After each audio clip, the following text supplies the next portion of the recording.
Oh, hello. Grapes. Don't you love them? Or do you hate them? I love them. I'm going to show you today why these are such a good thing to have in your garden if you're in these hot climates. There's no reason to not do grapes. They handle the heat well. Super sweet. Come in all sorts of shapes and sizes. Why am I talking? Let's get into this. All right, so we've already kind of gone over this. I'm not trying to rehash anything. We've already done videos on planting, on pruning, and things of that nature. So this video is going to be more focused on growth and what to do during that. So you got your grapes planted. Grapes really are not picky about the soil and fertilizer for the most part. Always the key is airflow, but sometimes I'll add like a simple slow release fertilizer with neutral numbers, so like a 444 or a 333, 777, something like that. And of course, as usual, calcium and potassium are kind of like staples for pretty much everything. So I use what I have for the most part. Bananas are super cheap, and anytime I have them, they start to go bad, just freeze them. You can use them later. In general though, food scraps, this is just wasted energy. After a while of gardening, you'll start having just abundance of things that have gone bad, got pests like birds or things like that. No diseases. But then you start a little compost bin and you start breaking down everything from inside your home as well as the things that are outside your homes. And you don't even have to buy anything. Like, you just use what you have. That's kind of what I'm at the point of doing. You prune trees as such and things like that. And then all that is just compost and mulch. Get a compost bin. Now, if you're just starting out though, you can buy things like this at your local store. It really does not matter for the most part because all this is going above ground. You're not putting any of this in with your plants, with your grapes. You're just putting this above. And no, you didn't. Excuse you. I also found good results with things like this grow mulch. Realistically, it does not take much for grapes. Grapes, they'll do well generally without even adding much to it. You can just do grow mulch or, you know, some of the things you find at your big box store, and they'll do fine. Grapes kind of look like they're popping, but they're really just making space for more grapes. But let's get into some of the things that are negative. So you want to powdery mildew is an issue. I don't really see so much here, but if you really have airflow, you really shouldn't have an issue. Be sure to get everything off the ground. You want anything touching dirt, being able to collect water, things like that. And just look how lush and beautiful this area is. It really doesn't take a whole lot. I am gonna let this expand out, I think. I'm installing some poles. I'm gonna let these grow across. But grapes do well in small spaces. You can get a whole lot of grapes from this small little area. Last year I got so much. That was the first year, and this has grown exponentially. I'm gonna let them grow out that way. Just some ideas. They will hold on and they will just grow across strings. Just some food for thought. There are two really big pests. Birds, as soon as you start to get a little bit of color in your grapes, birds are gonna attack you. Get things netted. I already did a video on this, not trying to rehash. But these guys, they will just destroy everything, everywhere. Just horrible. And this is the thing about netting. Luckily I have cameras on this. Get all sorts of motion alerts. How did you get in there? Like, I made sure to really pack this up. To really enclose this, rather. Gotta get you out.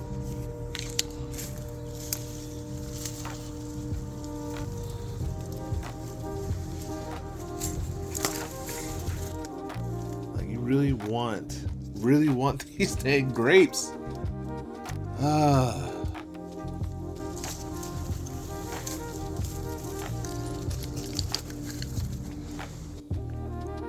Like, did he squeeze in between? I'll have to go watch the video footage because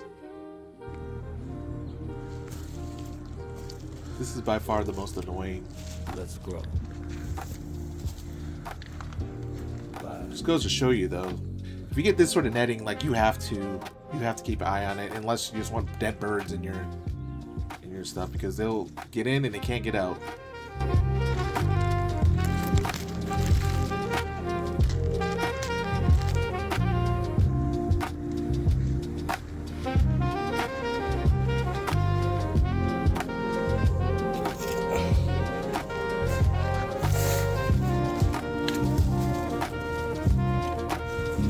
Just really trying not to scare them. I don't want to have a heart attack. But that whole side is open.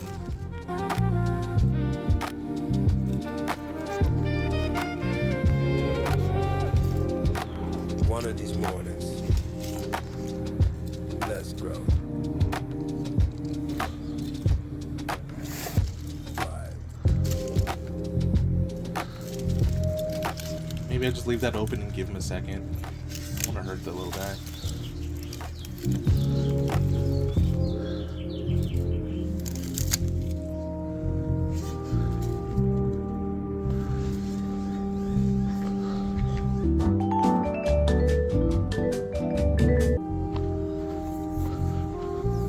Day 2 of this nonsense.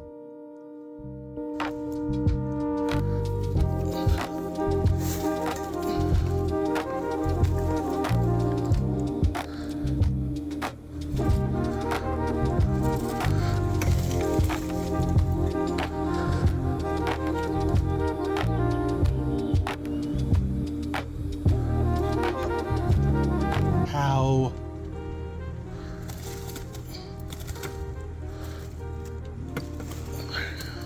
You owe me grape money. Oh, stupid bird. Let's grow. Alright, and this is what we're looking at now. 5. Starting to get some change in color. These are red flame grapes. I have these in Thompson. Do well in full sun. This netting allows the light to come through to hit the leaves. Last year I used that other netting. Saw what happened with that. This lets the light through. Doesn't allow for some mold, or the other netting I kind of feel like it held in some of that moisture, so it lessened the airflow. Just look at this devastation. All of this from those stupid bugs. One Get of in these here. mornings, Like, this is absolutely crazy. let's grow. I still have good crop. I still have some grapes, but man, I would have so much more. Like, I don't know if you remember, this was all green. Like, it is crazy, the devastation. These little black fly laid these stupid little worms. But at this point, though, yeah, I'm just increasing the watering. You give them more water and get some of that really deep watering, and you will get bigger grapes. That looks like that's being affected a little bit, which is fine. This is still more than enough for my family, so I'm happy with it. I really like this type of netting. This allows the light to get through, but birds, I don't know if they squeeze through it or what, but birds and those worms destroyed it, but I'm alright. Let's grow. They really do like a lot of light. A definite big difference than I did last year when everything was covered with that other netting. Other netting has its purposes. Bugs can't get through it. Bugs still can't get through this. I did a video on spraying, but slowly turning red. We're allowing some deeper watering at this time around. What I try to do is come out here once a week, like I said. This is kind of true with everything. Once a week I come out here on my Saturday and I just do a really deep, heavy watering. Otherwise, I'm just using irrigation. My irrigation goes off 3 times a week or so. 3 times a day, I'm sorry. For about 3 to 4 minutes. One deep watering a week on Saturdays. And pretty much all there is to it for watering and fertilizing. I don't really do much. Again, maybe 3 different times throughout the year I'll come out here and I'll just throw a bunch of mulch down. Compost. Like I said, you can go to the box store, buy that stuff, or if you have your own compost. These don't take much. And I'm just coming out here making sure I don't see any worms. I don't see more of those black flies, and that stuff really did work. If you didn't catch it, I did a full video on sprays and whatnot. This is the first year I really had to do that. As you get more things, though, I just swear, it brings in other types of problems. You fix one thing, 4 other problems come. If you want to have a nice big garden, though, you're gonna have to spray. Look at here. Things looking great. At least there's airflow, I'll give it that. So I have my camera set in this area to go off and send me alerts when there's a lot of movement. Tell me why my camera's going off over and over and over. I'm like, what is going on? Sure enough, I think it's the same bird. I think he's back. I think he doesn't know any better. Maybe he's doing like a little Dora, having his little Dora moment. And he just keeps coming back. I don't think this is a different bird. It could be. But man, birds are pests. Imagine if I didn't have this netting up.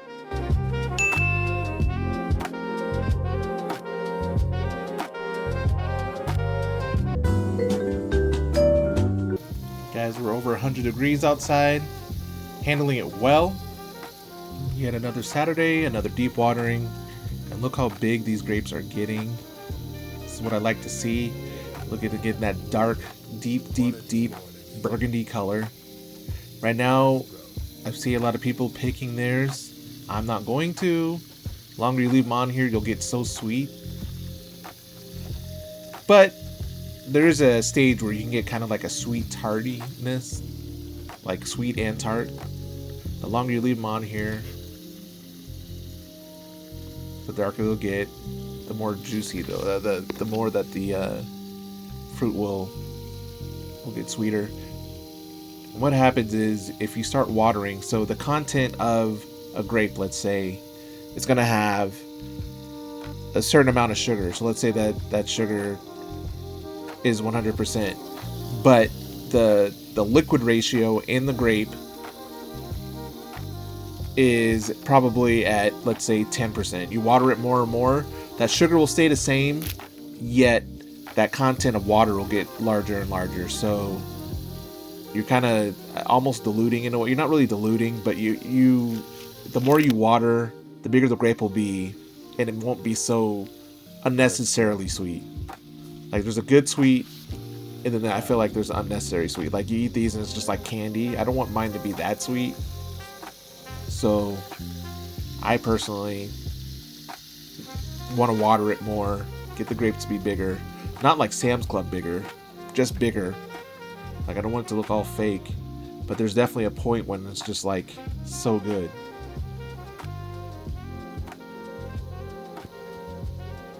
Everything's looking great. There's not a lot of airflow right there, so I am a little bit worried about those guys. Powdery mildew is a thing. I'm excited for these grapes. Check out these tendrils. They will hold on to anything. I'm using this type of rope. It's like a metal rope, and I want to have a nice little rectangle to walk in. That one fell because I didn't tie a good enough knot, but you get the idea. I think they call it a espalier of some sort. I don't know, but I would like to just be able to step in here, grab grapes to the left, grab grapes to the right. I don't even know what that one's doing.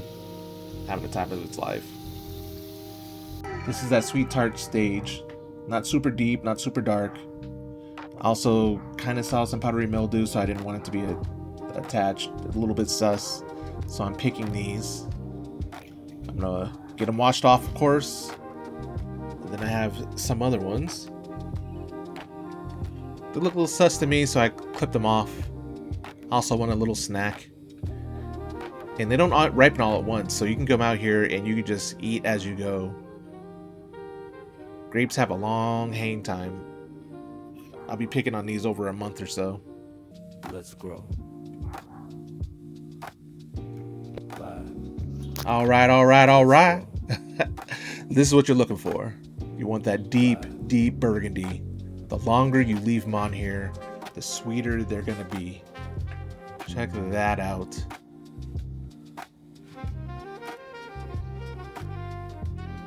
No explosive diarrhea. Straight out of my own garden. I know what was put into this. I know what it was. It was a bunch of love. No dead birds. Just TL and C. It's just crazy how many more grapes I would have though if it wasn't for those dang bugs.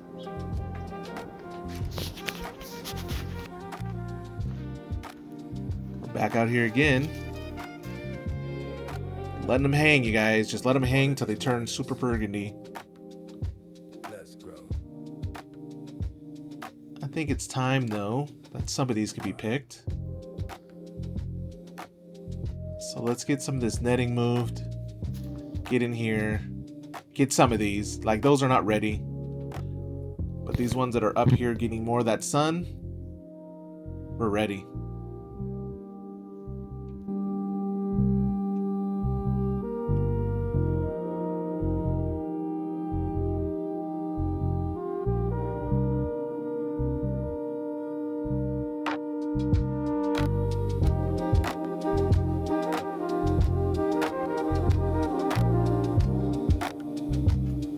That's pretty much it, guys. A to Z grapes. Look at this. So good. They taste better than you can get at the store. Those ones at Sam's Club and Costco ain't got nothing on this. Guys, these are so easy in the zone. I can't even tell you. You just plant it, put some mulch and fertilizer down, and just let it ride. Get some consistent watering, and you won't get anything shriveled up. So easy in this zone especially. Like I said though, the pests or the birds and that skeletonizer bug. Outside of that, set and forget it. And if realistically, if you want some raisins, just leave them on here. The things you don't pick, they turn into raisins. Check that out. The best raisins you'll ever have. That's pretty much it for this one. Consider leaving me a comment. Consider subscribing. We're in Zone 9A, Vegas. People think you can't grow here, but you can. I'm here for the community. I'm here to talk about some of these things. What are your pros, your cons? How do you do things? What kind of things do you think I can incorporate into my area? Let's learn together. Most importantly, let's grow. Backyard Central.